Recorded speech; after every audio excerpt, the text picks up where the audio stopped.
Bom, gente, creio que nós podemos dar início, então, né, a esta atividade, né, formativa e de reflexão desta tarde. Antes de apresentar a nossa convidada, eu gostaria de apenas apresentar um pouco as entidades que aqui estamos e que colaboramos para a realização, né, desta atividade, que é uma palestra com o tema Como Educar na Perspectiva de Gênero, Etnia e Classe, Marcos Teóricos e Práticos. Nós estamos no mês dedicado à reflexão, à luta, né, das mulheres, e neste mês muitas de nós participamos aí de atos, de eventos, de lives, né, de celebrações, mesmo sabendo que nós não temos muito a celebrar, né? A questão de gênero é uma questão que ainda falta muito por ser elucidada aqui na nossa cultura, no meio do nosso povo. Muita gente não entende, né, o porquê dessa questão. Depois eu vou fazer uma pequena apresentação, né, das nossas motivações, antes da fala da Mariana, e por isso que a Apropuc, o Simpro e o SES, nós organizamos este evento. Então, é promovido pela Apropuc, que é a Associação dos Professores da PUC de Campinas. Eu, Silvana Suaiden, sou presidente da entidade. Aqui nós temos a presença de diversas diretoras também, né, da Apropuc, está a Liliana, está aqui também a nossa funcionária, Elaine. Nós temos esta parceria com o SES. O SES é o Centro Nacional de Estudos Sindicais e do Trabalho. Temos aqui o SES representado pela Liliana, pelo Augusto, pela Gilda, eu vi a Inalba entrando agora, a Adriana, que está nos ajudando. Então, nós temos aqui várias pessoas, né, que estão colaborando com este evento, e também o Simpro, que junto com a Apropuc temos aí uma parceria para, sobretudo nas nossas atividades de formação, mas também de ação.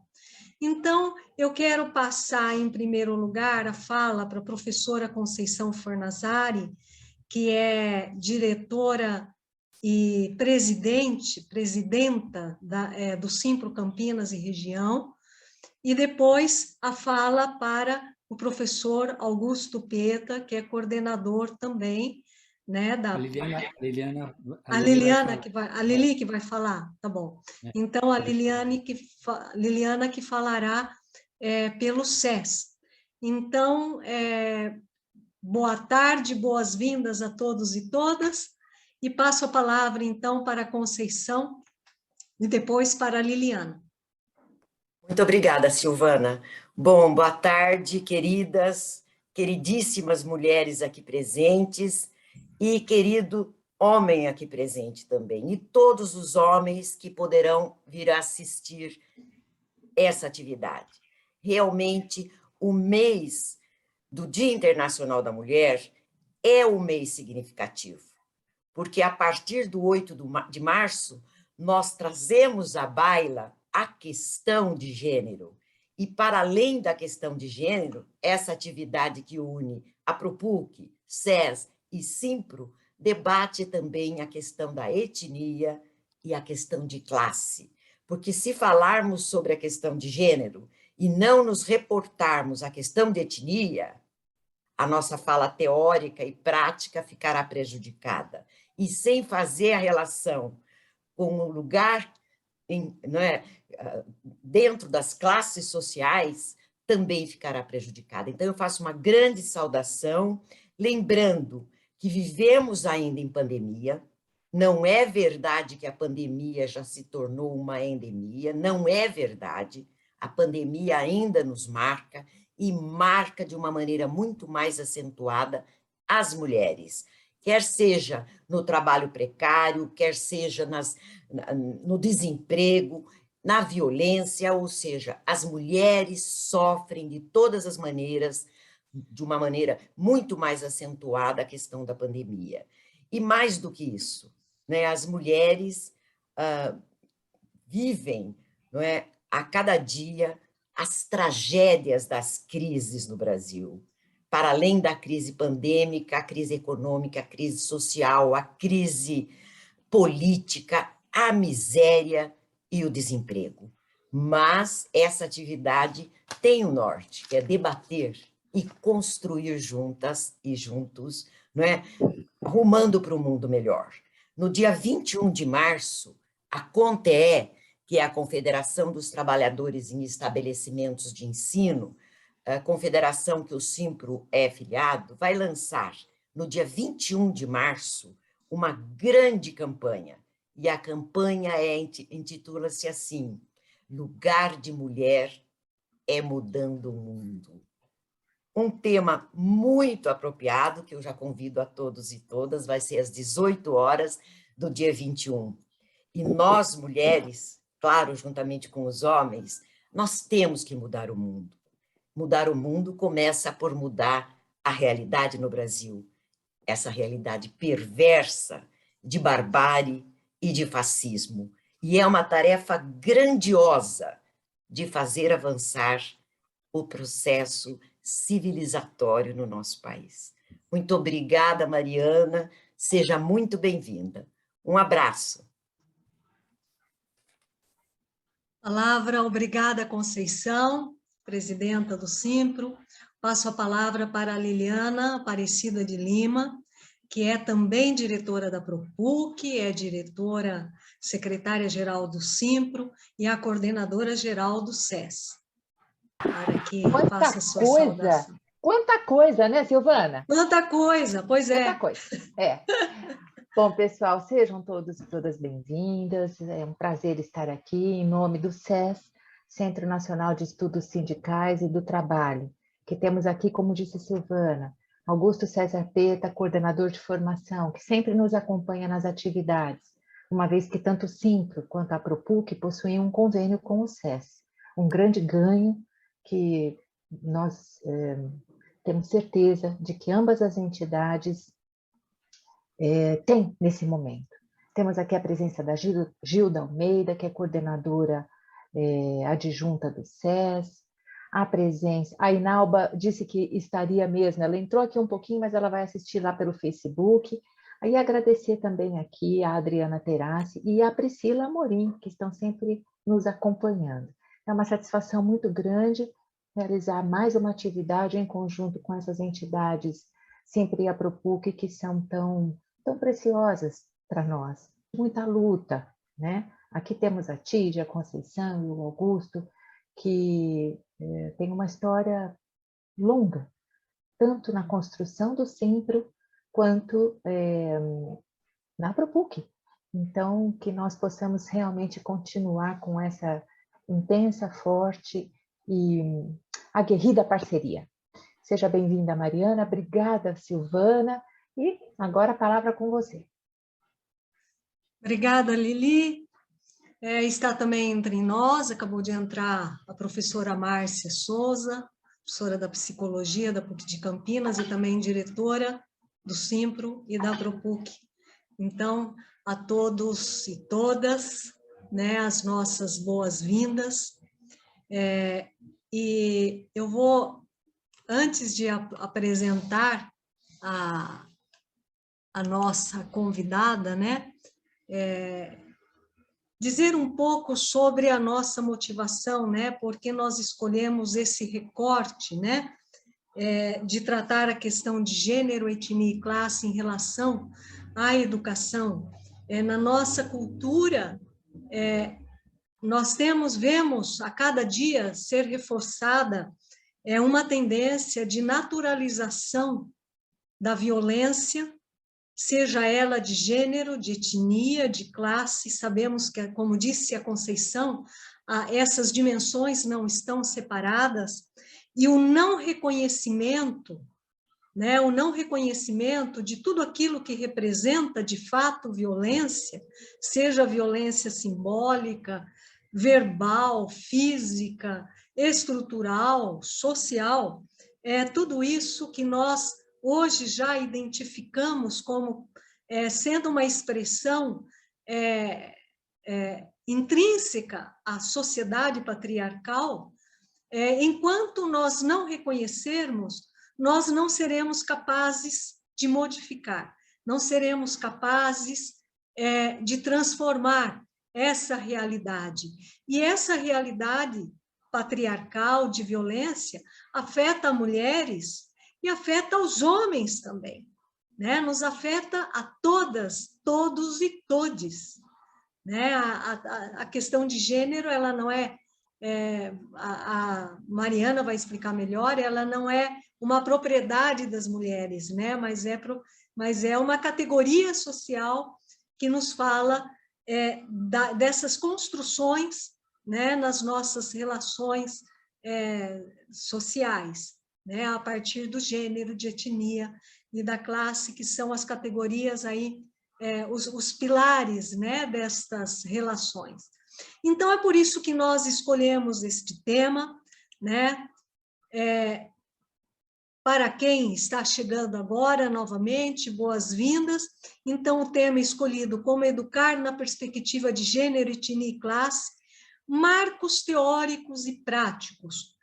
Marcos teóricos, porque nós necessitamos refletir, necessitamos saber o embasamento das nossas posições, e práticos, porque a luta contra a violência e a desigualdade, ela também se constrói a partir do referencial prático, né, das lutas mais amplas que estão presentes nos movimentos sociais, nas diversas organizações, né, no meio do nosso povo, sobretudo os diversos movimentos de mulheres. Por isso, então, nós convidamos a Mariana Venturini. Nós já temos conhecimento, né, da sua qualificação, do seu empenho, do seu compromisso com essa questão. Mariana Venturini é professora de filosofia do Instituto Federal de São Paulo. Ela possui graduação em filosofia pela USP e mestrado em sociologia pela Unicamp.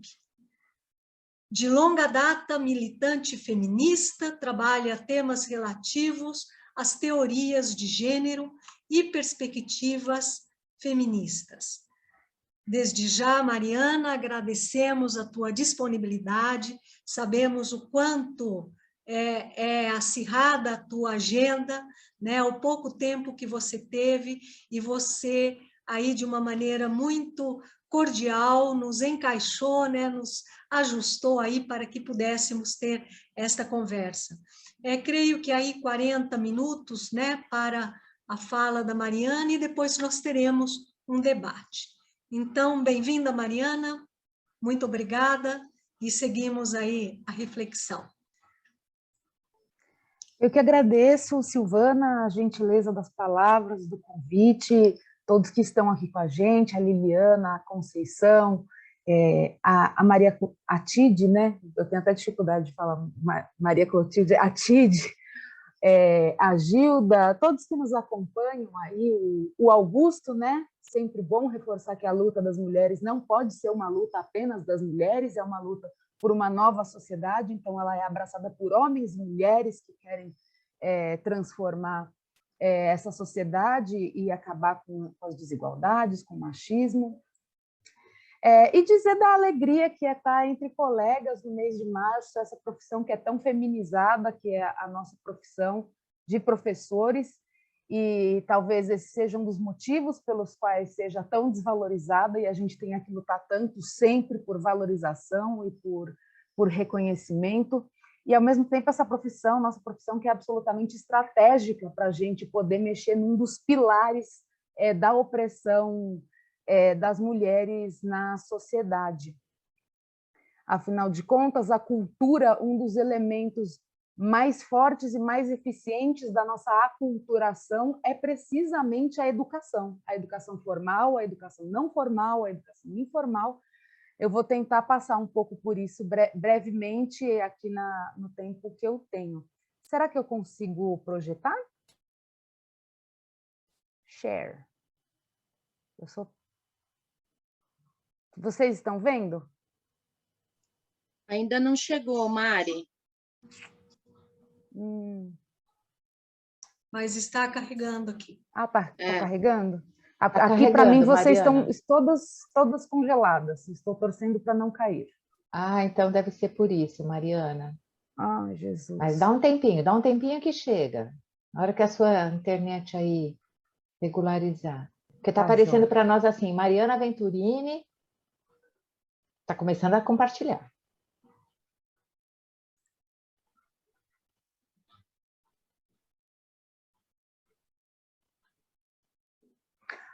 Bom, eu já vou, né?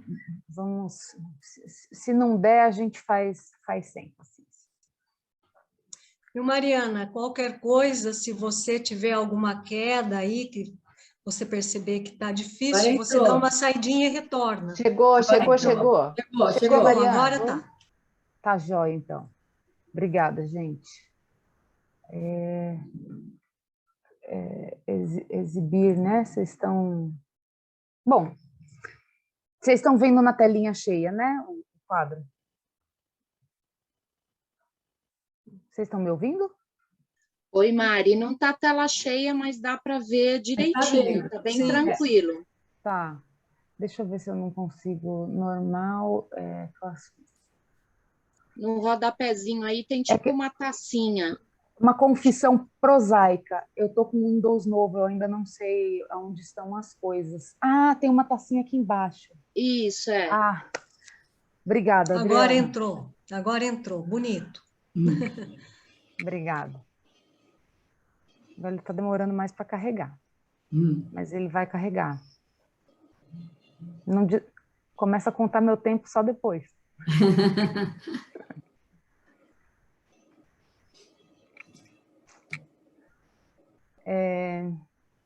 Bom, o objetivo aqui é a gente discutir mais focadamente. Eu já tive a alegria de participar de debates, ainda que virtualmente, aqui em Campinas, uma cidade, aliás, que eu tenho um carinho enorme. E a gente abordou alguns aspectos da opressão das mulheres. Hoje eu achei bastante feliz a proposta do tema, que é exatamente a gente dar uma embocadura maior na educação. Qual é o papel que a educação hoje desempenha na reprodução das relações de gênero e qual é o papel que ela pode desempenhar em relações de emancipação. Acho que vai ter que ficar assim mesmo, gente. Pelo menos para mim não estava carregando. Às vezes o ótimo é inimigo do bom. Então, discutir um pouco. Claro, não temos a pretensão de nos aprofundar, nem o tempo permite, mas fazer essa troca com outros colegas professores também, das perspectivas de gênero, etnia e classe, marcos teóricos, mas também práticos, que eu acho bastante importante. Então, do que nós estamos falando quando a gente está falando de trabalho, classe, gênero e raça? Eu queria lembrar uma frase da Simone de Beauvoir, que fala: não se nasce mulher, torna-se mulher. É uma frase bastante famosa. A questão é que essa frase, que é muito famosa, claro, na obra da Simone de Beauvoir, ela deixa claro como ela acha que acontece esse torna-se mulher. Mas eu queria pegar esse torna-se mulher porque ele abre margem para diversas proposições teóricas. Porque se a gente tem que gênero são as relações sociais construídas sobre o sexo, que é biológico, aí a gente tem diferentes correntes respondendo a essa questão de diferentes maneiras, que é o que vai situar essas correntes em diferentes matrizes de pensamento. Por exemplo, as correntes culturalistas dirão que está no âmbito das relações culturais apenas, e que todas as demais são reflexos. As correntes materialistas, a qual eu particularmente me filio, compreendem que há uma base material que dá lastro para essa opressão de gênero, como a gente vai ver, no caso, o trabalho. Mas a gente vai ver isso com mais calma aqui ao longo da nossa exposição. Eu vou passar bem rapidamente por isso, mas se eventualmente vocês quiserem, eu posso voltar no debate. Primeiro de tudo, vamos entender o que é trabalho. A gente tem uma concepção na nossa sociedade segundo a qual trabalho é emprego. Trabalho é sinônimo de emprego, trabalho assalariado, força de trabalho que se vende. Na verdade, trabalho é bastante mais amplo que isso. Trabalho é aquilo que o ser humano realiza de maneira consciente, que transforma a natureza ao mesmo tempo que transforma o ser humano. Foi assim que a gente foi se desenvolvendo enquanto espécie, enquanto sociedade, né? Basta a gente ver, por exemplo, que são só os seres humanos que realizam trabalho de maneira consciente. As abelhas montam casinhas sextavadas, bonitinhas, mas aquilo não tem o mesmo nível de elaboração do trabalho humano, que é capaz de abstração, etc. É o trabalho que nos transforma em seres humanos. É precisamente isso que nos difere de outras espécies e que foi responsável pela nossa evolução. E a nossa evolução, que ela é histórica e ela é dada de uma determinada maneira. Aonde eu quero chegar? Que a conformação dos gêneros também é histórica e tem lastro na divisão do trabalho, como a gente vai ver. O trabalho, há diversas maneiras de organizar o trabalho. O trabalho assalariado é apenas uma delas, porém a mais comum atualmente, ainda que tenha havido um avanço no desemprego na sociedade. Mas é a forma dominante de trabalho hoje em dia, né? O trabalho, ele se divide em trabalho material e trabalho intelectual, e historicamente ele sofre divisões sociais. As sociedades vão operando divisões do trabalho para poder dinamizar o seu trabalho, mas isso acaba resultando em desigualdades. A mais antiga de todas elas, e aí eu me reporto à elaboração do Friedrich Engels, a mais antiga de todas elas é a divisão sexual do trabalho que homens e mulheres realizam para poder reproduzir a espécie. Onde as mulheres ficam com um trabalho reprodutivo, a saber, em geral, aqueles trabalhos concernentes a parir, amamentar filhos, biologicamente só as mulheres podem fazer, mas que é ela que tem que vigiar o menino, que tem que cuidar da casa, que tem que limpar a casa, que tem que realizar todas as tarefas que são concernentes ao cuidado e à reprodução da força de trabalho. Em geral, isso está com as mulheres. E os homens estão no espaço público, no trabalho produtivo, socialmente mais valorizado, remunerado, etc. Olha, esse trabalho das mulheres é tão invisível que é muito comum a gente ouvir. A sua mãe, ela trabalha fora? Não, ela é dona de casa. Como se a dona de casa não trabalhasse da hora que ela acorda, da hora que ela vai dormir, sem pular fim de semana, com a diferença que ela não é remunerada. Mas trabalhando ela está bastante, e inclusive é um trabalho fundamental para o desenvolvimento da sociedade, porque ela repõe a força de trabalho. Mas a gente ainda vive uma sociedade em que o trabalho reprodutivo é profundamente desvalorizado e que as mulheres, sob o sistema capitalista, vão para o trabalho produtivo, vão vender a sua força de trabalho, que nada ou nada é uma forma de exploração, mas é melhor que o confinamento doméstico, mas elas vão acumulando as duas jornadas. É por isso que nós temos a dupla jornada para mulheres. Isso é no mundo inteiro, em maior ou menor grau, em determinadas nações. Essa é a divisão. As divisões do trabalho são o que fundamentam a divisão em classes sociais, ou seja, as classes que produzem, que trabalham, e a classe que vive da exploração do trabalho, de quem trabalha. Mas essa não é a única divisão do trabalho que opera na nossa sociedade. Tem a divisão sexual do trabalho, como eu já falei, que é extremamente útil para a reprodução das sociedades, só não é muito justa com as mulheres. E há outras formas também de divisão do trabalho que vão dar lastro, vão dar base para outras desigualdades sociais. No Brasil, é muito acentuada a racialização do trabalho. Então, nós temos a sociedade, ela está fundamentalmente dividida em burguesia e classe trabalhadora. Mas também ela se subdivide em homens e mulheres, em brancos e negros, com vantagem sempre dos primeiros que foram citados para os segundos, né? Não é apenas uma distinção de diferença, é uma desigualdade que se opera numa estratificação que é extremamente benéfica para a alimentação do sistema capitalista. Essas opressões de raça, de gênero, de classe, elas vão se entrelaçando e se retroalimentando umas às outras, reforçando preconceitos e lugares sociais definidos. Basta a gente olhar a pirâmide social brasileira, em que as mulheres negras estão na base da pirâmide e são 90% da força de trabalho que se dedica ao trabalho doméstico. Então, o trabalho no Brasil ele é generificado, ele é racializado, e entram, inclusive, outros componentes, como orientação sexual, como fatores, regionalização, como fatores que ajudam a pressionar e subdividir a classe trabalhadora. Aqui é bom a gente ter claro quais são as opressões que são baseadas na divisão do trabalho. Portanto, são divisões estruturais, materiais. Mas há outras de origem cultural que não quer dizer que sejam menores ou que sejam mais leves. Por exemplo, a discriminação contra a população LGBT é eminentemente cultural, tanto que foi uma das lutas, das bandeiras que mais avançaram. A consciência da sociedade vem mudando rapidamente. Mas ainda é uma opressão brutal na sociedade brasileira. A sociedade brasileira é uma das que mais mata a população LGBT.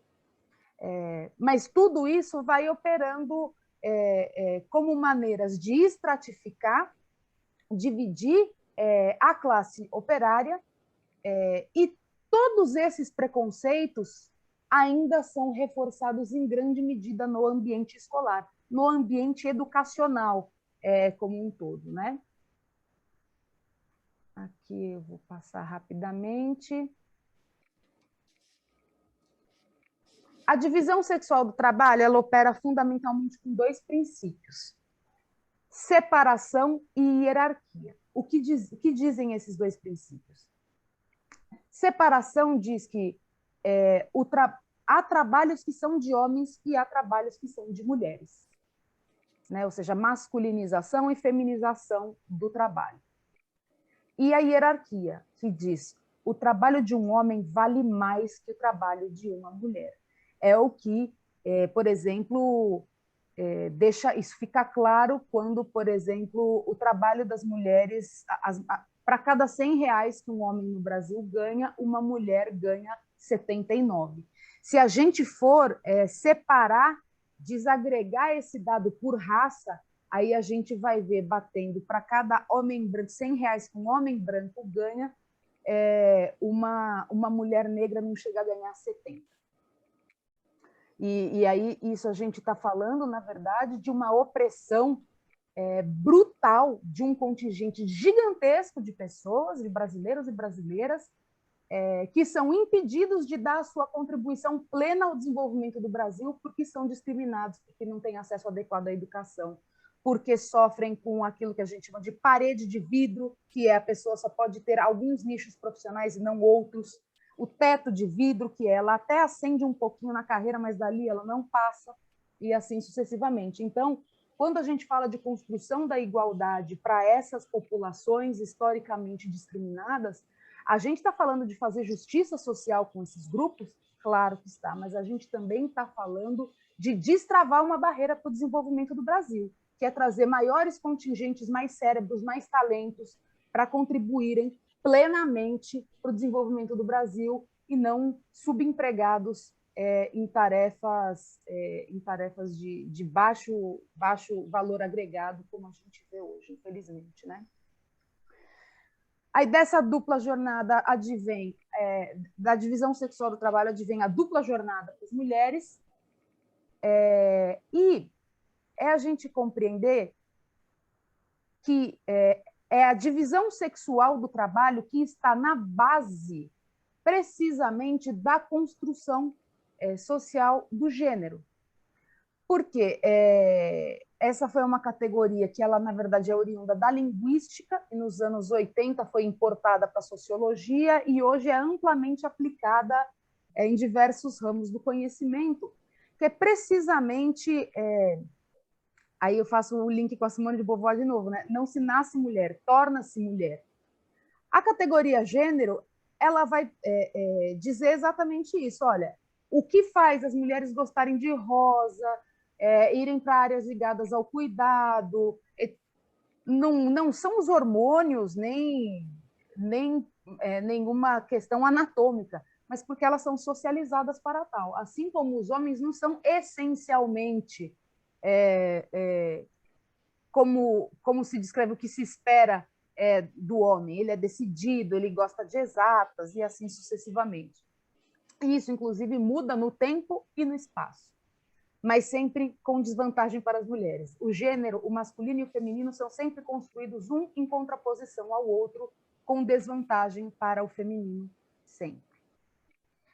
Bom, aqui eu estou entre sindicalistas, aliás, o movimento sindical, os sindicalistas deram já inúmeras ótimas contribuições para o Brasil. Uma delas foram muitos avanços para a luta das mulheres, ainda é pouco conhecido, mas nas décadas de 40 e 50, só uma janelinha.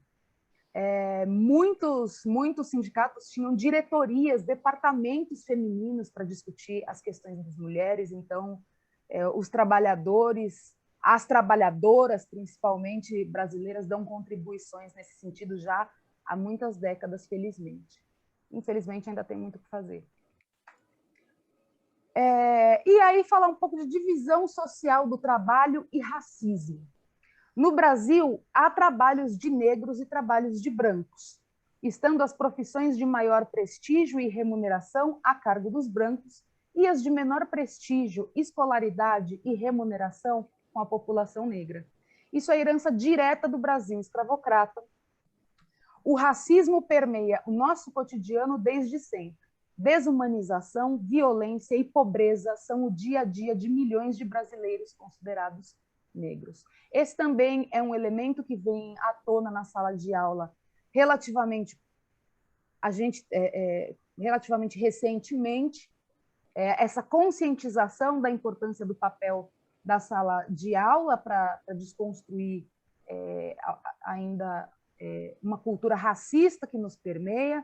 A gente sabe que as crianças estão em fase de desenvolvimento, de construção da sua autoestima. Muitas vezes a escola é espaço de bullying de origem racista para muitas crianças. Então, esse é um elemento que, quando a gente discute com professores, uma educação que combata o sexismo, que combata o racismo, passa necessariamente por a gente levar isso em consideração.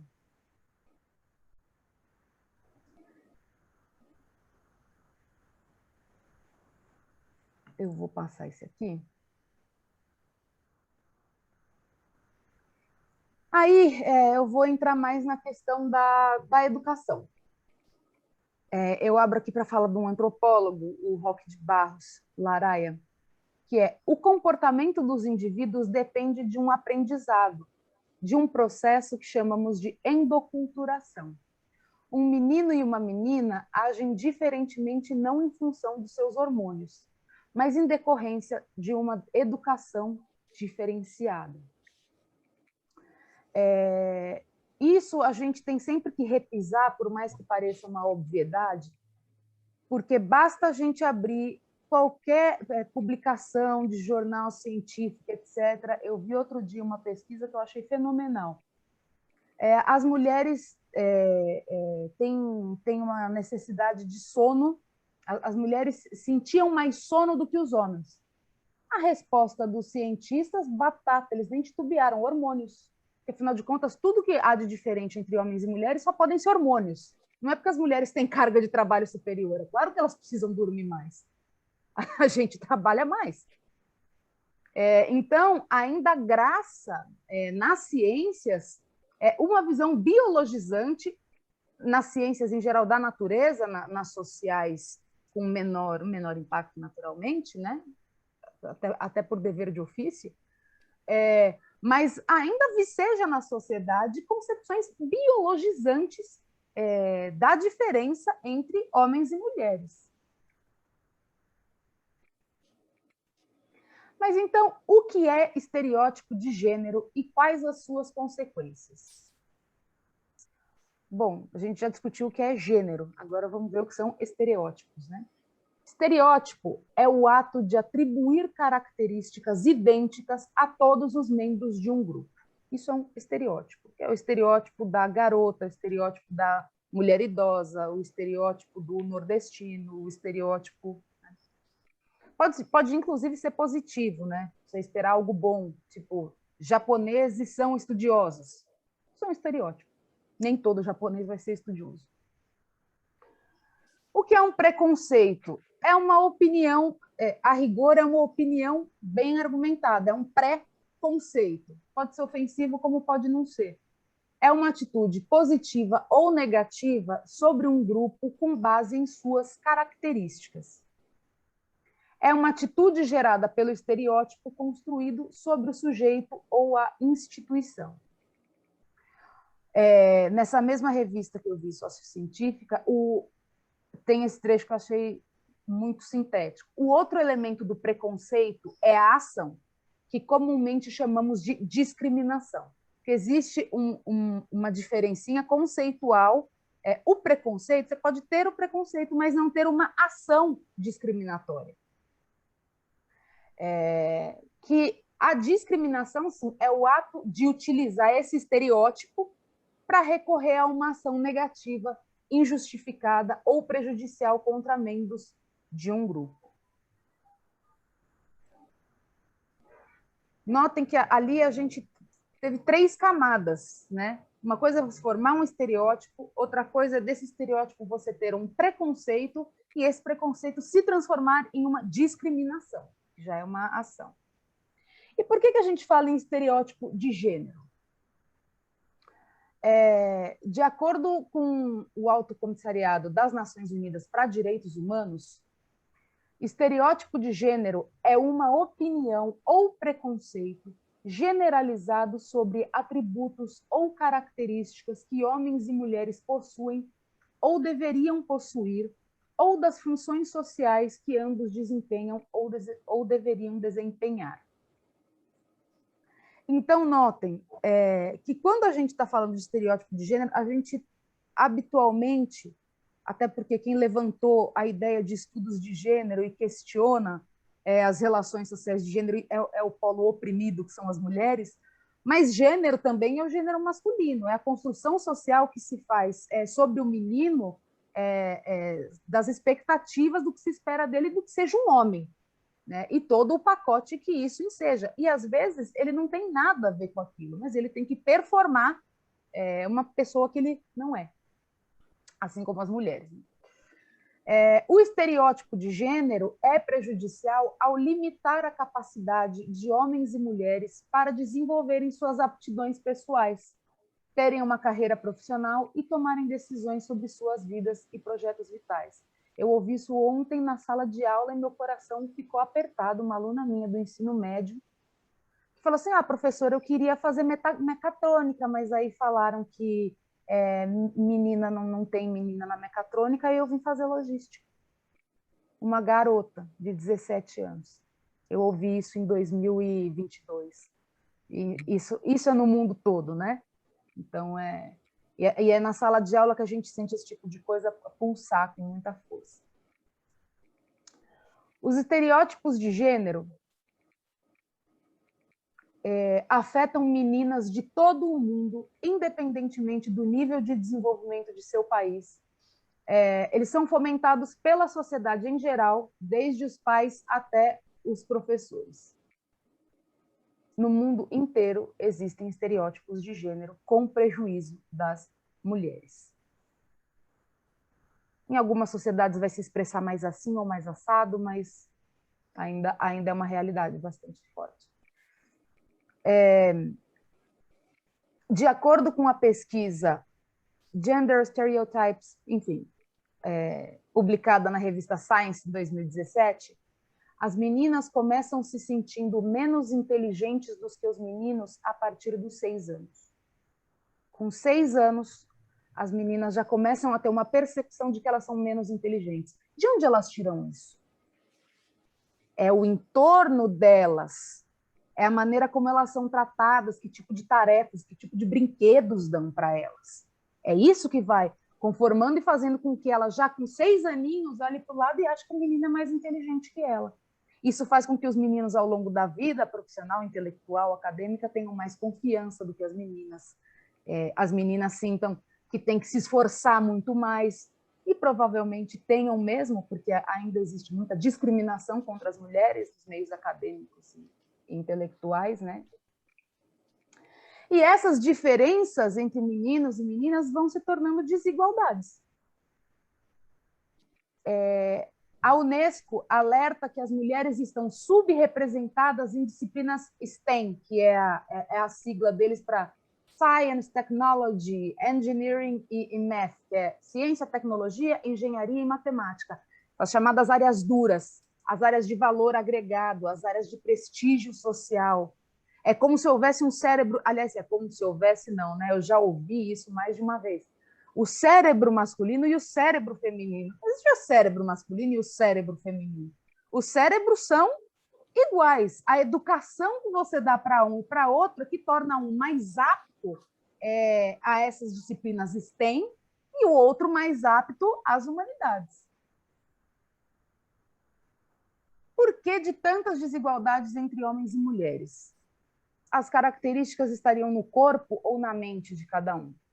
Causas biológicas ou psíquicas para explicar as diferenças entre homens e mulheres, masculino e feminino, têm sido recorrentes nas ciências biológicas. É frequente nas revistas explicações científicas baseadas no funcionamento do cérebro ou dos hormônios, que seria distinto em cada sexo. Essas pesquisas, e isso também tem a ver com o problema da extrema fragmentação do conhecimento, né? Mas isso é uma questão secundária, mas essas pesquisas, elas encobrem um longo processo de socialização que tornou humanas, e encobrem também o processo de socialização que divide os indivíduos em gêneros distintos. E como se dá esse aprendizado sociocultural? Aí eu não sei se vocês conseguem enxergar, mas tem 2 criancinhas brincando. Se a gente vai numa loja de brinquedo, a seção de brinquedos de meninas, eu já acho notável ter seção de brinquedos de meninas e de meninos, né? Criança tem que brincar. Mas na seção de brinquedos de meninas, é notável que só tem coisa cor-de-rosa, bonequinhas e eletrodomésticos, como se fosse a coisa mais legal do mundo você passar roupa. Para você brincar de passar roupa. Eu não sei como é que alguém brinca de passar roupa, o que se espera que as meninas... Mas é isso, que tipo de aptidão você está trabalhando na criança? Né? A brincadeira não é só uma brincadeira, ela sociabiliza, ela ensina o que se espera ou não se espera da criança. E o menino sempre tem brinquedos muito mais legais, eles têm carrinhos, eles têm joguinhos diversos, né? E assim a gente vai mostrando que há uma diferença entre eles desde muito pequenos. Não só que há uma diferença, mas o que se espera de um e o que se espera de outro. Gênero. O que significa? Para ciências sociais e humanas, o conceito de gênero se refere à construção social do sexo anatômico. Já falamos. A maneira de ser homem e de ser mulher é realizada em determinado contexto social, pela cultura. Por mais que haja a base anatômica, biológica, a maneira que isso se concretiza, que isso realiza é a cultura.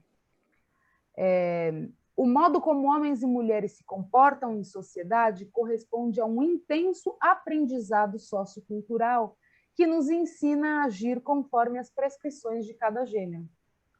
Cria-se uma expectativa social em relação à maneira como homens e mulheres devem andar, falar. Todo mundo já viu essa cena, né? Não é assim que mocinha senta. Tempo todo, nas menores coisas, você vai ensinando como mulheres e como homens devem se comportar, o que se espera de cada um. Andar, sentar, mostrar o corpo ou não mostrar, brincar, dançar, namorar, cuidar do outro, amar. Tudo isso é conformado pela cultura, que marca o gênero muito claramente desde muito cedo. Conforme o gênero, há também modos específicos de trabalhar, gerenciar pessoas, ensinar, dirigir o carro, gastar dinheiro, ingerir bebidas, tudo.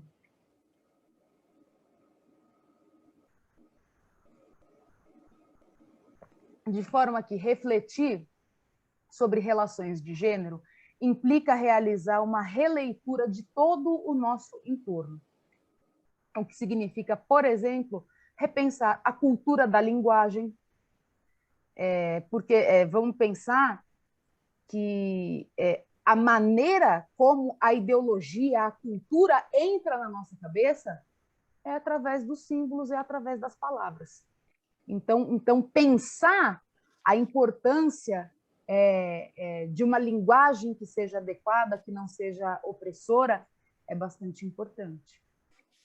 Os meios de comunicação social, que ainda reproduzem estereótipos machistas, adoidado, as instituições como a família, o sistema educacional ou mesmo a religião, os processos políticos, como os movimentos sociais ou partidos políticos.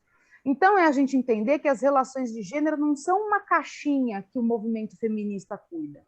As relações de gênero têm que ser uma preocupação e uma bandeira que articula todos os demais campos da sociedade, porque em todos eles há relações de gênero e opressão das mulheres. Então, em todos eles vai se ensejar a discussão de gênero, de classe, de raça. Então, identificar valores atribuídos a homens e mulheres. A compreensão do conceito de gênero possibilita identificar os valores atribuídos a homens e mulheres, bem como as regras de comportamento decorrentes desses valores. Isso informa a escola, a influência de todas essas questões na nossa vida cotidiana, a possibilidade de se ter maior clareza nos processos a que estão submetidas as relações individuais e coletivas de homens e mulheres. O poder não é uma consequência das diferenças de gênero, mas produtor das diferenças de gênero. É uma relação dialética, mas fundamentalmente não dá para responsabilizar as mulheres por não estarem no poder. É porque as mulheres não ocupam o poder que porque as mulheres não estão no poder, que não há, claro, mulheres comprometidas com a luta das mulheres, né? Não vamos nos iludir com isso. Mas a desigualdade, em grande medida, ela é reproduzida porque as mulheres não estão nos espaços, não há divisão do poder, só os homens estão. O poder ainda é muito masculino e muito machista. Mariana, 10 minutos? 10 minutos, obrigada. As instituições criam padrões normativos de gênero, expressam uma lógica institucional de gênero e são um dos principais fatores de reprodução da desigualdade de gênero. As instituições, no geral. A identidade de gênero dos indivíduos molda as identidades de gênero das instituições. E as instituições expressam e reproduzem as desigualdades que compõem a identidade de gênero. O problema é que ele se baseia em estereótipo. Já na primeira infância, vamos dando essas regras para as crianças, punindo ou presenteando quão bem ou mal elas aderem aos modelos estereotipados que impedem que elas se desenvolvam plenamente. É a menina que queria fazer mecatrônica, mas foi fazer logística. As instituições, família, trabalho, escola, constroem verdadeiros roteiros que guiam nossas vidas sem que nós mesmos possamos nos dar conta. Então, vamos, nesses últimos 10 minutos, falar mais especificamente da questão da educação. Educação não é só a escola, não é só... Aqui eu não preciso falar isso para vocês, a gente está num público de educadores, mas para remontar, para a gente ter uma ideia de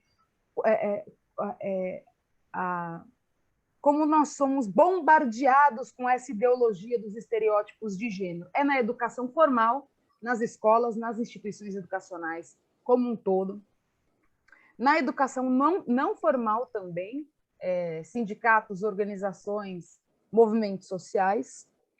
E educação informal, que é família, grupos de amigos, igrejas, mídias, movimentos sociais amplamente. Esses espaços todos, se deixarem no automático, reproduzem os estereótipos e as opressões de gênero. É necessário que em todos eles haja a discussão e aquela mola, a tentativa de contrapropulsão para inverter esse fluxo, que se possa construir relações mais iguais, mais justas, combater esses estereótipos de gênero amplamente nos mais diversos espaços da sociedade. E os de educação, seja ela formal, não formal e informal, são locos privilegiados para isso.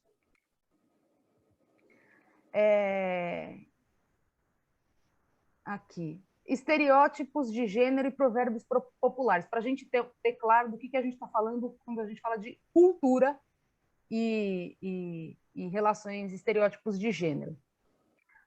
Vocês devem ter já ouvido isso, né? Mulher de bigode, nem o diabo pode. Isso e trocentas outras piadas machistas, racistas, etc. e tal. São textos anônimos, ditados ou expressões que traduzem a sabedoria popular e onde é possível identificar uma interpretação a respeito de certos saberes, uma concepção social e cultural, exprimem juízos de valor ou realidades aceitas como verdade. Então, é a escola, é a família, é o ditado, etc. Tudo aquilo vai dizendo que mulher pode isso, mulher deve querer aquilo, mulher deve proceder de tal maneira, e homem é o oposto. O estereótipo se manifesta nas trajetórias e na organização da produção. Isso aqui eu vou pular. Mas aqui é um quadro para vocês terem uma ideia de a feminização das profissões. Professores do ensino pré-escolar, que na educação esse é o fenômeno, né? Pré-escolar é esmagadoramente feminino, aí conforme vai subindo o nível, até que chega no ensino superior, aí já começa a ter um predomínio masculino, de acordo com a área, etc. e tal, mas a presença dos homens vai aumentando, porque a educação, como é uma profissão ligada à ideia de cuidado, então ela é muito feminizada. A saúde é a mesma coisa. Não à toa que as mulheres são as heroínas da pandemia, né? Então, elas são cuidadoras de crianças, trabalhadoras de serviço doméstico. Bom, vou passar, mas posso deixar esse quadrinho com vocês depois, a segunda PNAD. Aí a gente vê a brutalidade da divisão sexual do trabalho operando, inclusive, no espaço de trabalho remunerado. Nós somos confinadas em nichos profissionais. Resta saber se era isso mesmo que a gente queria. Se não há mais meninas que queriam cursar mecatrônica por aí, mas estão fazendo outra coisa. A presença das mulheres no legislativo é muito reduzida, né? E a ONU já deu esse alerta: mulheres e meninas continuam excluídas da participação plena na ciência. Para a ONU, a ciência e a igualdade de gênero são vitais para a consecução das metas de desenvolvimento estabelecidas internacionalmente, incluindo a Agenda 2030 para o Desenvolvimento Sustentável. Agora, a ONU alerta que estão sendo desenvolvidos poucos esforços, esforços com pouco avanço. Notem que a abordagem que as Nações Unidas dá é a mesma. Olha, é importante para essas meninas, mas é para o desenvolvimento da ciência. A gente precisa da cabecinha delas, do cérebro dessas meninas, dessas mulheres. Muitas delas, hoje isso não é mais tão forte como era antes, mas a carreira acadêmica mesmo, se a mulher saía para ter um filho, ela nunca mais chegava a professora titular, se ela tinha 1, 2 filhos, etc., conforme for, porque as instituições universitárias não tinham diferenciação de carreira para homens e mulheres. Menos de 30% dos pesquisadores em todo o mundo são mulheres. E aí aquela questão da hierarquia, separação e hierarquia também opera, né? Em geral, ainda outro dia teve uma cientista que mandou um artigo para ser publicado numa revista tipo Harvard, eu não lembro, era uma Columbia, era uma grande universidade. e o editor mandou ela botar um homem assinando junto, porque senão ele não publicava. Então, esse tipo de absurdo ainda acontece, inclusive em ambiente universitário. A ONU observa que apenas cerca de 30% de todas as alunas selecionam no ensino superior áreas relacionadas ao STEM, que é a ciência, tecnologia, engenharia e matemática. Essas áreas ainda são inóspitas para as mulheres, e elas são demovidas de todas as maneiras a irem para essas áreas e a se confinarem no espaço dedicado para as mulheres. Então, terminando, dicas para combater a desigualdade dentro e fora da sala de aula. Conscientizar-se sobre o sexismo, sobre o racismo, enfim, formas de preconceito no geral. Questionar certos estereótipos que assumimos como naturais, mas que, na verdade, são construções sociais. Tratar a questão da igualdade sem complexidade, ignorar as críticas ou as pressões exercidas por terceiros ao abordar questões sobre igualdade. Infelizmente, a gente vive ventos bastante conservadores e até reacionários, onde discutir esse tipo de coisa em sala de aula pode receber pressão, mas é importante a gente não ceder. Trabalhar de forma transversal, fomentar que as crianças, os adolescentes, sigam as suas preferências, independentemente se coincidem ou não com o estereótipo esperado delas.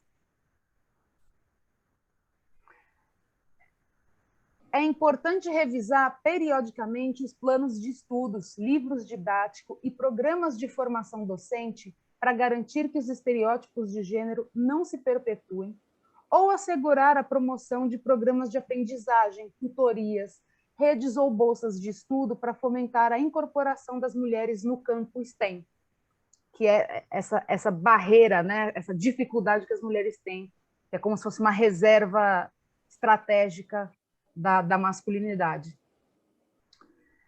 Dentro das escolas, o papel dos professores e das professoras é fundamental. Na hora de promover um ensino de qualidade e neutro em termos de gênero, que vise o bem-estar de alunos e alunas, além de contribuir com a construção de um mundo menos desigual entre homens e mulheres. Como evitar estereótipos de gênero nas escolas?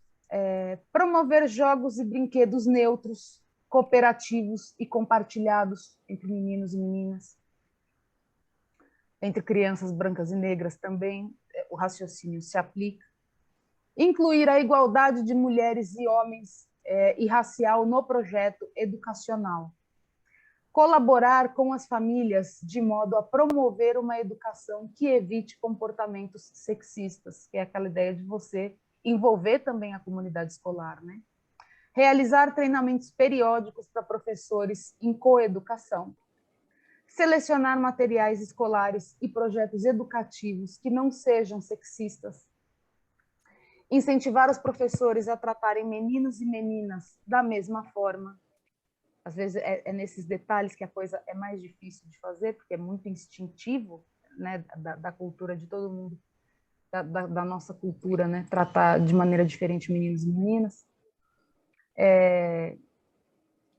Aí, uma última reflexão. Os brinquedos de meninas afastam as mulheres da ciência? Brinquedo não serve só para diversão na infância, também permitem o desenvolvimento de habilidades e muitas vezes reforçam estereótipos. Aí a menina de princesinha. E vários estudos demonstram que os brinquedos de meninas podem influenciar em sua percepção laboral do mundo e em suas capacidades. Então, as bonequinhas, as Barbies, estão sempre conformando uma ideia de beleza, de maternidade. E os meninos têm o leguinho, aqueles joguinhos de habilidade, etc. e tal, que vai conformando uma ideia de que dá aptidão para a solução de problemas. Esse efeito é visto refletido a longo prazo. Só 30% dos cientistas do mundo são mulheres. E ainda que os brinquedos não sejam os últimos culpados, eles são um grande primeiro passo para a gente começar a pensar de tudo isso, os brinquedos, os materiais didáticos e a nossa postura em sala de aula. Então, a igualdade de gênero pressupõe uma sociedade justa para meninos e para meninas, assim como a construção de uma sociedade livre do racismo é uma agenda dos brancos também, dos negros, dos indígenas, de todos nós, e, por fim, também uma sociedade livre da exploração do trabalho, como a gente tem hoje. Eu fico por aqui. Muito obrigada pela paciência de vocês. Obrigada, Mariana. Maravilha, viu? Que riqueza, né? Que riqueza a gente poder passar essas questões de cunho teórico, mas que você vai sempre trazendo, né, para uma reflexão a partir de questões práticas, né? Eu vou fazer um pedido aqui. Aqui a Tide, no chat, ela pediu inscrição. Eu peço que aqueles e aquelas que quiserem fazer alguma pergunta, né, que se inscrevam no chat.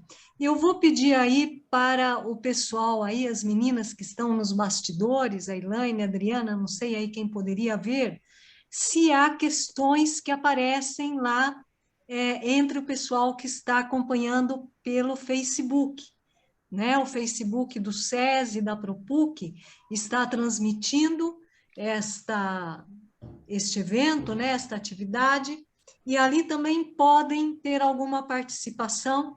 E então, vocês, por favor, coloquem aí a pergunta, né, no chat com o nome da pessoa para que a gente possa estar lendo, né?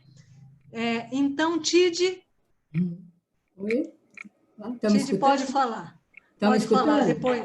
Sim. Bom, Mariana, primeiro, parabéns, sabe, tanto pelo conteúdo como pela forma.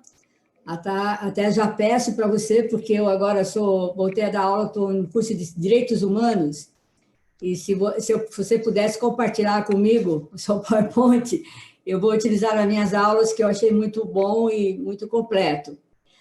Agora, Mariana, eu achei muito interessante, e acho que você coloca muito bem como que se entrelaçam as diferentes formas de opressão, né? Não são coisas separadas, a opressão de gênero, a opressão racista, a opressão de classe, mesmo para quem é materialista e coloca o trabalho como base, né?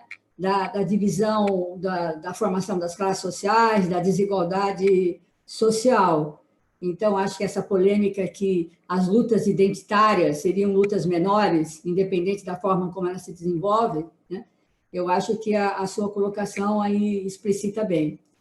Mas tem uma questão que eu vou colocar, até por uma situação de experiência pessoal. Eu sou professora de sociologia, então toda a minha compreensão é construção social de gênero, né?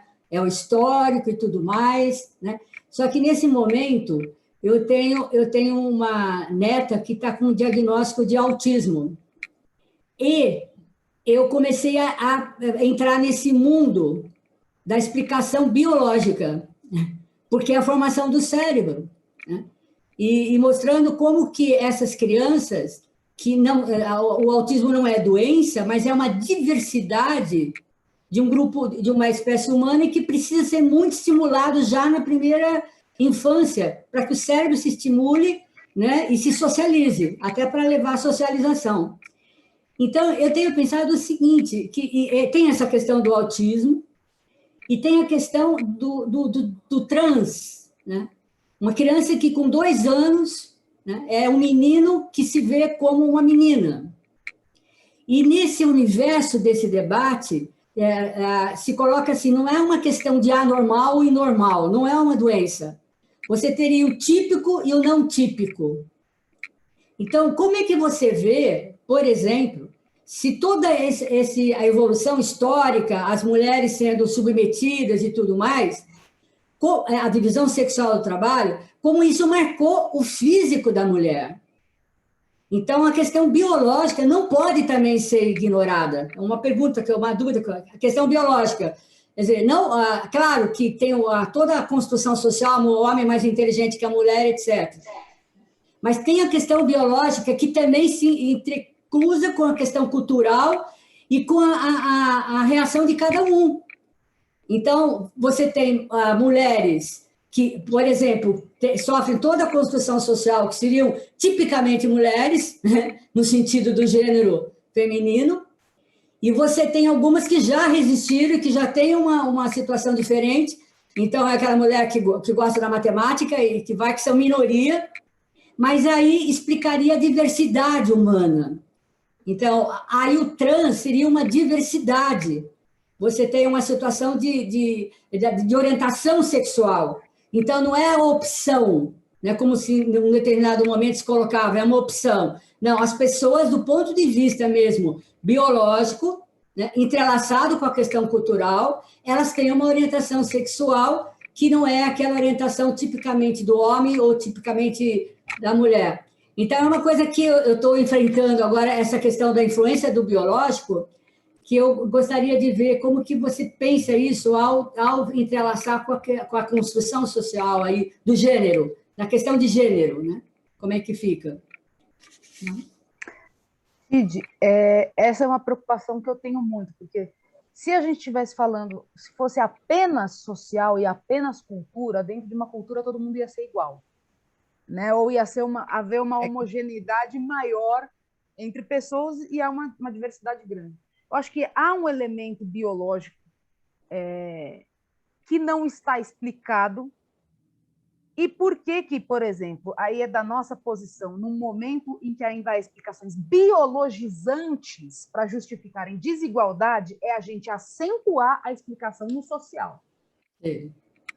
Agora, é não materialista da nossa parte desconsiderar aspectos de diferença física e biológica, que podem, inclusive, vir a ser desconhecidos. Contemporaneamente, de fato, você pegou 2 exemplos. O número de população que está no transtorno do espectro autista vem crescendo muito, e isso nos faz refletir sobre essa condição, o que é o aspecto biológico, o que é o aspecto cultural na formação da identidade. Isso é um debate que está aberto e não vai se fechar tão cedo, mas eu acho muito rico que a gente possa fazer. E essa questão do trans, que aí a gente tem, uma coisa é orientação sexual, outra coisa é identidade de gênero, que são criancinhas com 2, 3 aninhos que já não se identificam com aquela performance que esperam dela, seja masculina ou feminina, etc. e tal. Que é um negócio que agora está mais ventilado para se tratar, então a gente pode ver o fenômeno, acompanhar e tentar refletir sobre ele, porque até outro dia o que acontecia com essa população, aliás, ainda hoje acontece muito, é que elas apanham dentro de casa, sofrem todo tipo de opressão na rua, etc. e tal, para se ajustar dentro das concepções, que é a concepção binária de gênero. Existe homem, existe mulher. Não tente sair disso. Que é uma forma de uma violência, de uma opressão horrorosa. Então, essa questão é um negócio que me inquieta também, a composição. O que há de biológico, né? Mas, ao mesmo tempo, eu sempre tenho muita cautela para tratar isso, porque a gente ainda está numa sociedade que biologiza, com racismo, inclusive, que negros são menos aptos por causa disso, mulheres são menos aptas por causa daquilo. Então, eu acho que existe. Por quê? Se a gente pensar qual é o padrão de desenvolvimento biológico mesmo da nossa espécie, o biológico ele caminha com o cultural. A gente vai se adaptando, se adapta aqui, tais populações que consomem mais X tipo de comida, tem um organismo... A humanidade... É diversa. Né? É diversa porque vai se adaptando. Então, existe uma interação entre o genético e o cultural. Mas isso eu noto, assim, eu não tenho pesquisa sistemática sobre isso, acompanho esse debate às apalpadelas porque me interessa bastante, mas acentuo que acho que a gente tem que encarar esse debate, mas sabendo que do outro lado tem um campo que quer biologizar desigualdades. E que aí a gente tem que estar pronto a falar, tá, então tudo bem, então vamos aqui no âmbito do que é cultura, então vamos lutar por uma cultura que não seja de opressão, que não seja de discriminação, etc. E tal. Legal, ótimo. Mariana, nós estamos enfrentando nos últimos anos, em função de todo aí um movimento reacionário, de direitização, né, da política, mas da cultura, e é claro que a educação é a menina dos olhos, né, desses grupos que querem impedir, na verdade, que esse debate seja feito, né? Então tentam impedir, não se pode utilizar a palavra gênero, não se pode utilizar, né, a questão neutra, não... Então é impedir o debate, né? E a nossa preocupação, muitas vezes, também é que instrumentos, eu gostei que você tivesse aí dado algumas dicas, né? Que, inclusive, os professores podem trabalhar em sala de aula, né? A partir dessas dicas, porque a violência está chegando também, né? Nos professores, quando eles se posicionam, quando eles dão um instrumento de reflexão, quando eles estão teoricamente referenciados, e muito mais quando eles vivem, né, de acordo com aquilo que eles desejam, né, na relação de gênero, a sua própria identidade, né. Eu estou morando aqui em Bauru, e faz pouco tempo aqui em Bauru saiu nos jornais de uma escola de classe média alta, eu até conheço várias, né, alguns são meus amigos, né, que da direção dessa escola, e os pais de alunos, né, passaram a monitorar nas redes sociais os professores e funcionários, né, para ver, olha, o jeito que essa pessoa se veste, que essa pessoa se comporta, aqui eu percebi que esse professor é gay, sabe, coisas desse tipo, né, que é claro que cabe um belo de um processo. A gente sugeriu aqui que o sindicato dos professores locais se manifestassem, mas como isso está introduzido, né, nas pessoas, até mesmo de uma forma religiosa, né? Você, quando passou os slides, você até pulou o slide da Eva, né? Mas como a Eva foi lida, né? Eva é uma metáfora, né? Adão e Eva é uma metáfora que pode ser discutido sob muitos aspectos, né? Aqui a gente lembra da famosa pintura do Michelangelo na Capela Sistina, não sei se vocês já repararam, ali, ó, a pintura que ele faz do pecado original, a serpente tem seios e rosto de mulher, né? E aí a gente fala da misoginia, né? Não é que vem da religião, a religião ela absorve aquilo, né? E a arte também, não é que vem da arte, a arte absorve, né?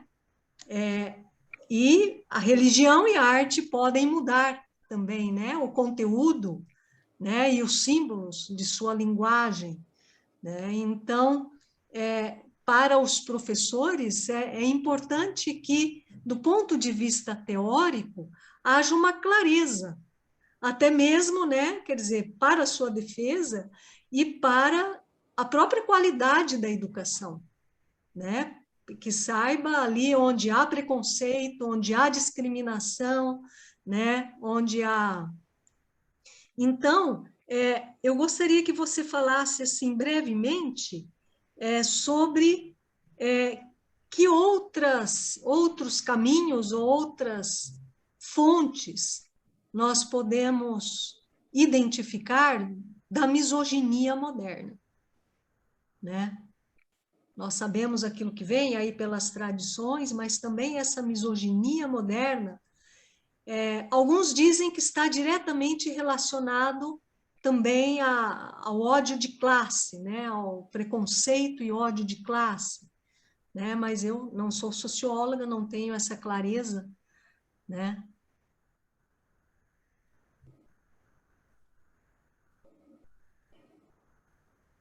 Tem mais alguma?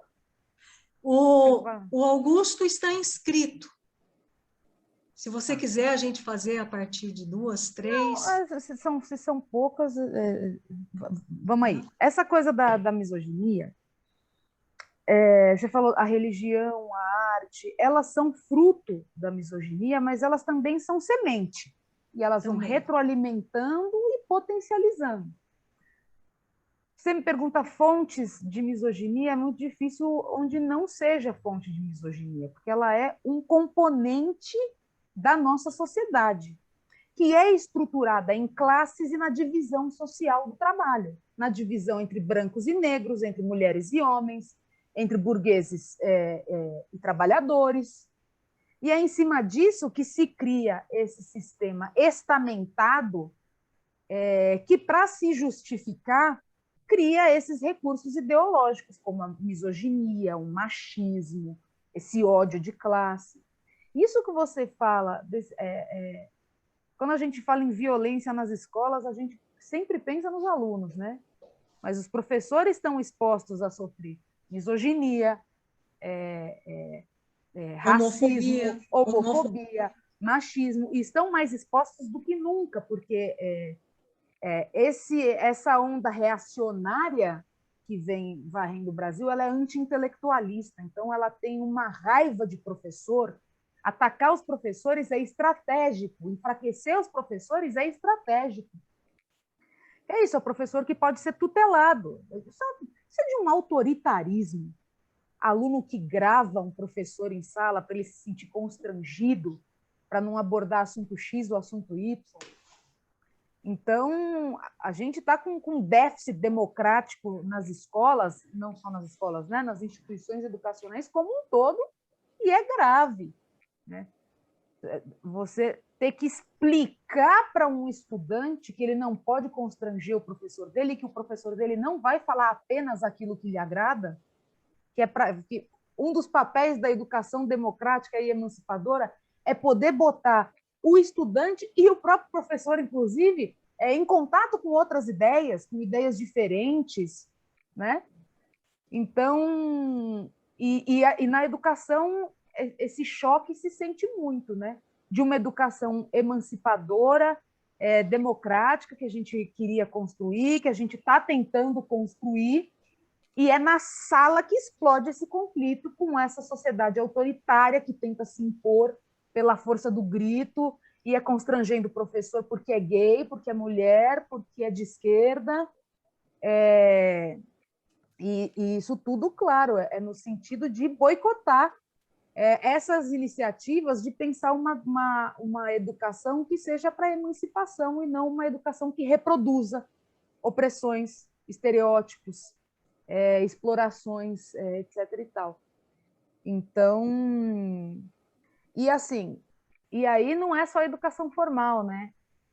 São misoginia na música, misoginia na novela, misoginia no cinema, e aí misoginia em todo lugar, e de repente esse passa a ser o normal. Porque se está em todo lugar, a norma passa a ser... isso me preocupa muito, como nas artes, na cultura de massa principalmente, você vê o crescimento assim de um discurso terrivelmente misógino, convivendo com um discurso de empoderamento das mulheres, mas em que essas mulheres empoderadas continuam performando o que se espera de uma mulher. Ela é magra, ela é bonita, ela é jovem, ela é branca, né? Então, poderosa pelo seu corpo. E notem que ela é sempre individualmente poderosa, nunca é no coletivo. É uma cultura que está sempre fomentando o indivíduo, o consumo. Então, de fato, né, isso explode na sala de aula. Obrigada. Augusto, se for do gosto... Se for do gosto... Eu sou Augusto. Tá. Augusto, né? Augusto, setembro, outubro, né? Mariana, agradecer você por essa contribuição grande que você dá nesse debate. Cada vez que a gente ver você, ver um aprofundamento, você prepara, né, de acordo com o tema que a gente apresenta. E eu gostaria de fazer uma pergunta, que é a pergunta que eu vou dizer que toma muita conta hoje da discussão, inclusive nos setores progressistas. Eu tenho observado que mesmo entre sindicalistas, enfim, pessoas que pensam o governo Bolsonaro da mesma forma, que pensam o imperialismo da mesma forma, que combatem, que estão na luta, etc., mas quando chega essa questão do identitarismo, então começa a ter uma dificuldade enorme entre pessoas que pensam igualmente praticamente a realidade, no sentido mais geral, mas que entendem que esse, vamos dizer, esse reforço na questão da mulher, do negro, etc., pode entrar em contradição com a questão da luta de classes, né? Então preferem que a luta seja uma luta de classes e tal, que se possa desenvolver e atingir lá os objetivos de um dia chegar a uma sociedade socialista e tal. E aí também eu queria dar um exemplo, eu já sei o que você pensa, mas eu dar um exemplo para as pessoas saberem como às vezes há um problema no movimento, né? Há um sindicato importantíssimo no Brasil, constituído por uma diretoria formada de várias tendências da esquerda, cuja Secretaria da Mulher foi assumida por uma destas tendências. Elas se reúnem para defender os direitos da mulher e não permitem, o presidente está brigando com elas, mas elas não permitem que homem participe de qualquer atividade que elas façam. O presidente do sindicato tem dificuldade para entrar numa reunião da Secretaria das Mulheres, né? E aqueles homens que, por exemplo, se colocam à disposição para colaborar, para arrumar a sala para reunião, etc. e tal, elas dizem, não, isso é um movimento das mulheres, são as mulheres que devem fazer. Quase como situando quando a gente pensa, por exemplo, na luta de classes. Quer dizer, nós não queremos que numa reunião do sindicato dos trabalhadores venham os patrões para participar da reunião do sindicato e dar palpite na reunião do sindicato, né? Então, eu queria ver um pouco como você pensa, tanto essa questão do identitarismo e luta de classes, né, quanto, que eu sei que você pensa em relação a essa questão da secretaria, mas para esclarecer isso, né?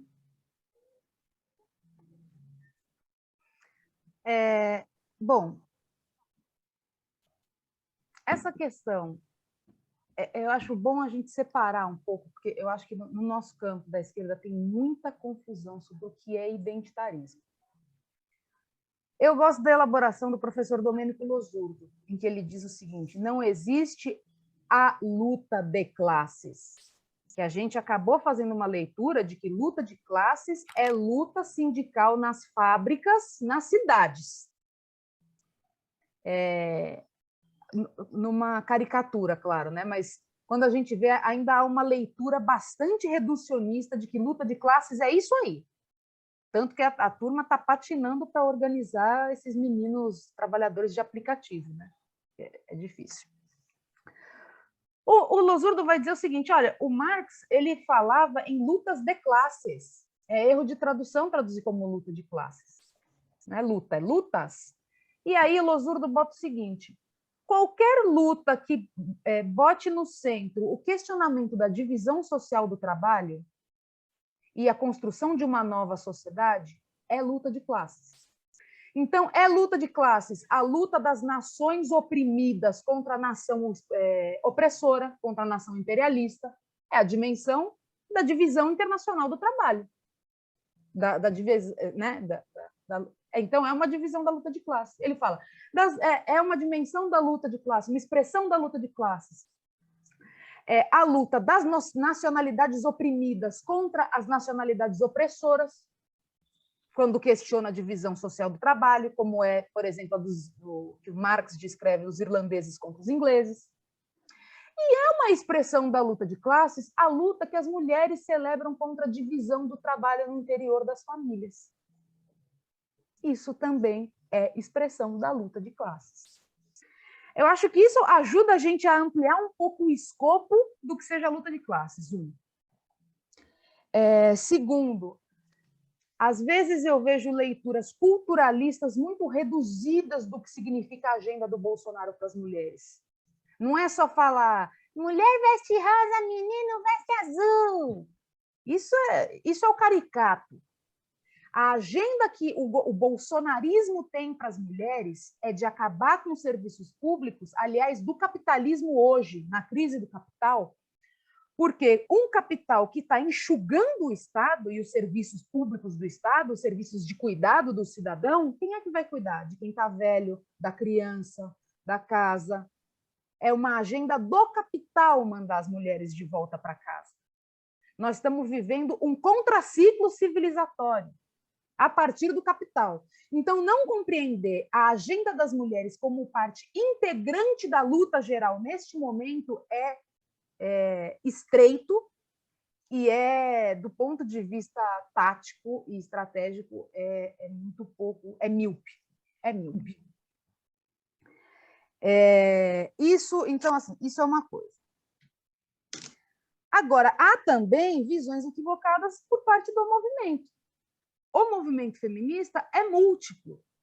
E há alguns que fazem uma confusão gigantesca entre o que é classe e o que é gênero, e acabam tratando gênero como se fosse classe, sem compreender precisamente que se na base, tanto a divisão social do trabalho estão na base tanto da classe quanto do gênero, mas operam de maneiras diferentes.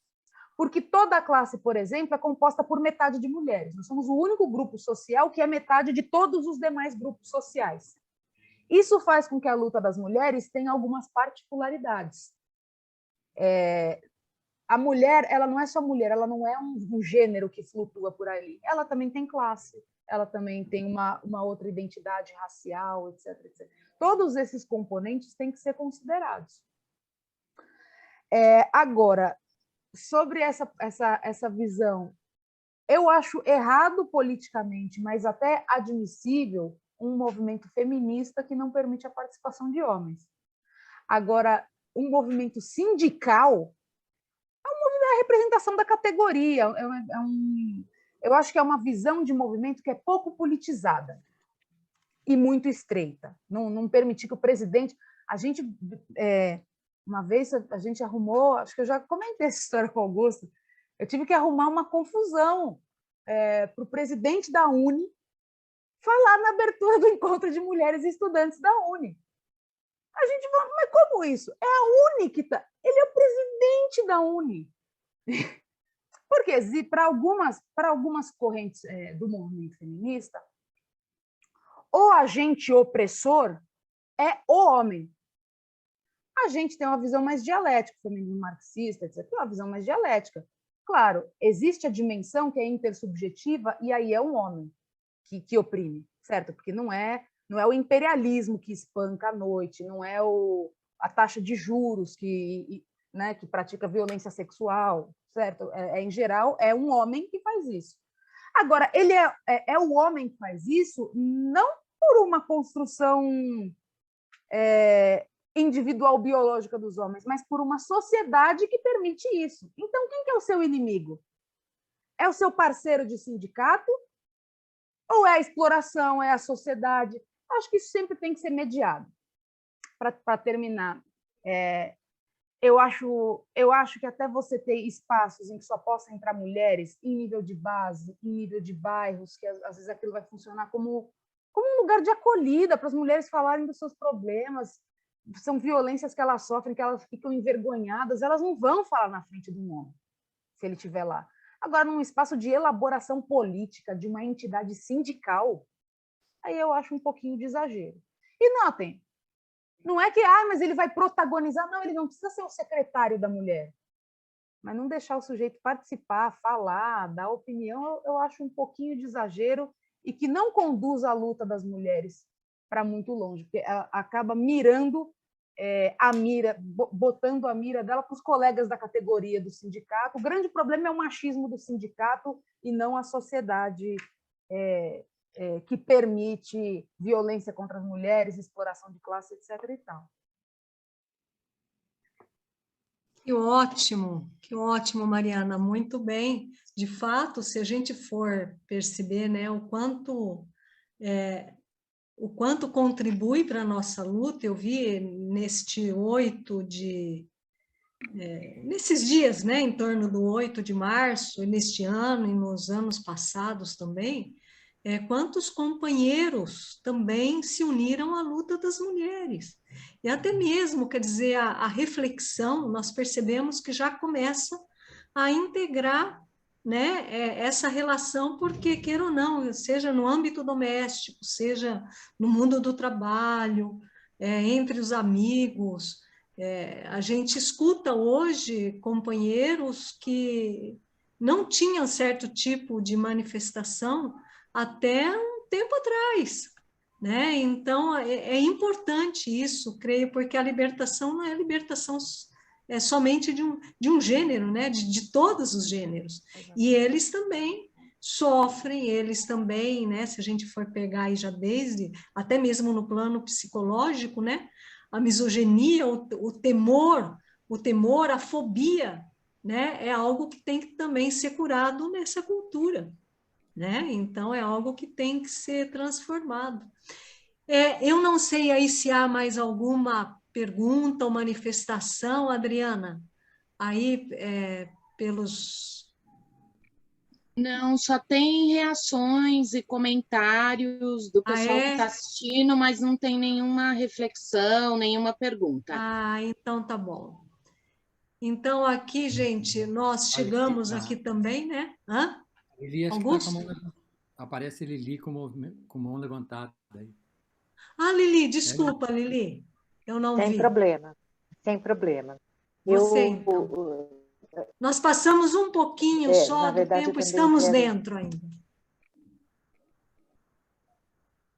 Tá, não é nenhuma pergunta para você não, tá, Mariana? Mas já que estamos aqui também, entre professores, tá dando para me ouvir? Sim. Sim. Sim, Silvana? Tá. Sim. Como estamos aqui entre professores também, é só um depoimento. Essa semana, eu fiquei sabendo de uma moça estagiária, eu sou psicóloga, professora da Faculdade de Psicologia da PUC, a Márcia, que está aqui, também é minha colega aí na PUC, né, na psicologia. Eu fiquei sabendo esta semana, numa escola, uma estagiária de psicologia que passou por todo um processo aí de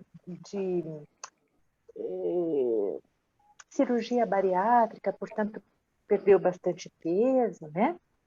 E aí ela estava estagiando numa escola e ela foi demitida da escola. E a justificativa foi: você não tem porte físico para cuidar das crianças, que exigem muita energia. Nossa. Olha isso.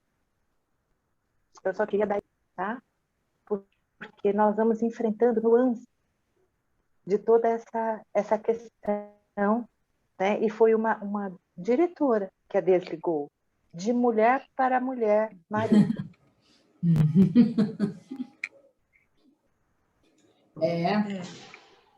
É por isso que eu sempre desconfio desse negócio de mais mulheres, quais mulheres? Vamos ver quais mulheres. Eu quero mais mulheres progressistas. Mais mulheres no poder, né? Exatamente. Margaret Thatcher, poderosa.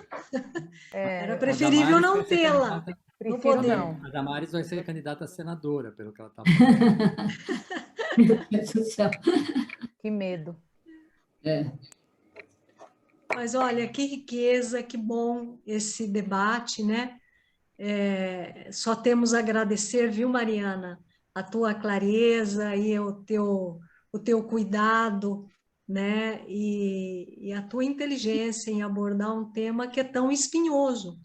Parece que até uns 20 anos atrás não era tanto, né? Mas nós estamos hoje vivendo, quer dizer, a gente começa a pensar, né, 10 vezes como falar, até mesmo num ambiente mais aberto, né? Quer dizer, o cuidado aí com a linguagem e que para a educação é fundamental que a gente tenha, né, essa clareza de posições, de terminologias, de realidades, de fenômenos, né, como você, com tanta propriedade, traz para nós aqui, né? Será convidada a outros momentos também.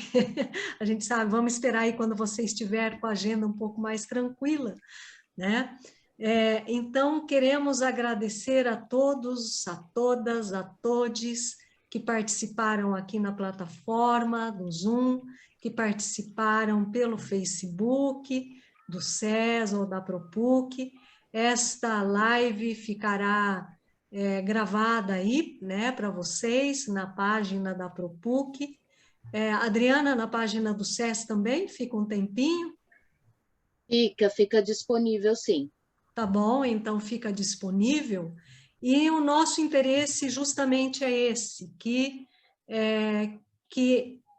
isso que foi discutido aqui hoje, que sirva de base, de material para discussões, para aulas, para encontros de grupos de mulheres, também incluindo homens que queiram superar aquilo que na nossa sociedade tem de desigualdade, de misoginia, de preconceito, de discriminação, que afeta a todas as pessoas, né? Independentemente do gênero, todos somos afetados e afetadas pela violência, né? A violência, como bem disse a Mariana, esta violência, ela é o resultado desse reordenamento, né? Dessa imposição do capital, né? E que impõe, né, sobre as mulheres este fardo, este jugo, né? Este jugo que há milênios a mulher carrega, né? Só que hoje, né, nós temos aí também um conjunto de ideologias, né, que nos fazem pensar que não, que está tudo superado, que a mulher está emancipada, mas nós estamos vendo, né, o quanto ainda nos falta por conquistar em termos de igualdade de gênero e de combate à violência. Então, toda a nossa gratidão à Mariana, a nossa gratidão aí à diretoria da Propuc, do Simpro, do SES, que se dispuseram a ajudar a organizar, e a gente espera que isso aqui possa seguir contribuindo, né, com a reflexão e com o debate, né, no meio da nossa sociedade, sobretudo entre educadores e educadoras. Mariana, muito obrigada, parabéns, né, aqui muitas pessoas aí agradecendo, seja aqui no chat ou lá no Facebook, e nós agradecemos aí a sua disposição e desejamos aí que não apenas no mês de março, mas que em todo o tempo nós sejamos capazes de estar aprofundando. Gostaríamos também de adiantar, né, Tid, não estou certa aqui se a data já está 25, fixada, a próxima sexta. Né? Então, na próxima sexta-feira, o Simpro estará oferecendo também um debate, pensando, né, neste mês das mulheres, um debate sobre as compositoras, né, sobre as compositoras mulheres que são muito invisíveis, né, e o quanto é importante hoje que nós sejamos capazes de resgatar o valor das nossas compositoras, assim como de todas as mulheres que contribuem com a posição cultural, com a produção cultural, mas, sobretudo, aquelas que contribuem para um pensamento mais elevado e na contramão da desigualdade e da violência de gênero. Então, este vai ser um outro momento importante, aí vocês vão estar recebendo a chamada, né, Tid? Isso. Já está pronto, já sai aí, É uma pesquisadora da Unicamp sobre mulheres compositoras de canções no Brasil. Ela tem uma tese sobre isso super interessante. Isso, é a Carol. É a Carol. Ela é pesquisadora e cantora também, né, da noite. E ela vai apresentar assim, as canções, né, que foram produzidas por mulheres. Então, desejamos a todos e todas e todes uma ótima noite, o restinho aí de semana, um bom fim de semana, e seguimos na luta por um mundo diferente, por um mundo melhor. O mundo melhor só será possível sem a desigualdade. Nas diferenças, sim, mas sem a desigualdade e a violência, seja no campo de gênero, da etnia ou de classe. Todos e todas por um mundo melhor. Muito obrigada a cada um, cada uma, e boa noite. Agradecemos também a Adriana, a Priscila, a Elaine, que aí nos ajudaram a transmitir, né, e a organizar esta live.